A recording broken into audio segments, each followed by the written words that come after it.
चौकार तदनंतर चेंडूवर चौकार आलाय। या चौकारासाठी तब्बल 6 चेंडूची वाट पाहावी लागली। धावसंख्या दोन पोहोचेल धावफलकावर 27-27। यावेळेस सरळ बॅटने डाऊन द ग्राउंड, टॅपचा फटका अनिकेत राऊतच्या बॅटवर आलाय चौकार। चेंडू 36 धावांची गरज। फुलटॉस बॉल, ये हुनर नहीं हुंकार है, ये दम नहीं दमदार है, अशा प्रकारे फॅनसाठी टॅपचा फटका हा आलाय चौथा। अप्रतिम दीपकने चांगला कमबॅक केला या षटकामध्ये। पॅडा स्वीप केला गेला की आपमध्ये चेंडू, टॅपचा फटका आलाय चौकार। टॅपचा फटका परंतु चुकला तर बॉल आउट असणार आहे। जे आमचे पालघर तालुका बॉक्स क्रिकेट आलेत शेवटचा चेंडू षटकामधला फटका एकदम परफेक्ट। 3 चेंडू 3 चौकार। गोलंदाज ब्रिजेश लेंडूर केला जाईल, कुठला गोलंदाज येईल का विनय करोतिया? विनय करोतियाकडे नजर असतात। 5-25 धावांचा पाठलाग करत असताना संघ आहे। टॅपचा फटका चौकार, पण विजयाची बीन।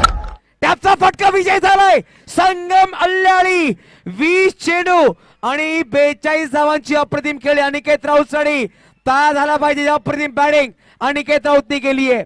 एका हाताने विजय करून दिला आपल्या संघाला आणि या फटकावर हा फटका सुरेख बॅक टू बॅक। यावेळेस फटका सुरेख आहे, चौकार आलाय।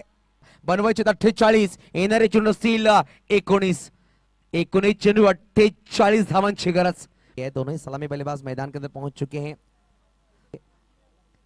तो पहली ओवर लेकर आएंगे। आपके हाथों से सम्मान चिन्ह दिया जाए इस वक्त अनिकेत राउत। इस वक्त ऑफ्टन के बाहर, इनके पास ताकत है। 13 पैडा स्विप कर दिया, हल्के बल्ले से खेला, खिलाड़ी वहां पर है मगर तीसरा आपको ध्यान में रखना होता है क्रिकेट में। और यहां पर अनिकेत राउत को सरप्राइज है। इस वक्त 5 गेंदे 5 चौके अनिकेत राउत के लिए तालियों के। निखिल की पहली गेंद ऑन साइड पे खेला गया, वहां पर विकास खाड़का को गेंद यहां पर ये संगीत बजाया गया। अनिकेत को आप स्ट्राइक पर लाएंगे तो अनिकेत चौके लगा जरूर लगे बनाए थे। फिर से एक बार इस वक्त अनिकेत राउत कोई भाई आपका भी हार्दिक स्वागत। इस वक्त लगातार यहां पर तीसरा, जहां पर 23 डिफेंड करने थे, मात्र 2 रन की ओवर डाली थी। यहां पर ये चौथा आएगा क्या? रमेश ने प्रयास किया था, चौके लगाए हैं। इस वक्त फिर से एक बार ओहो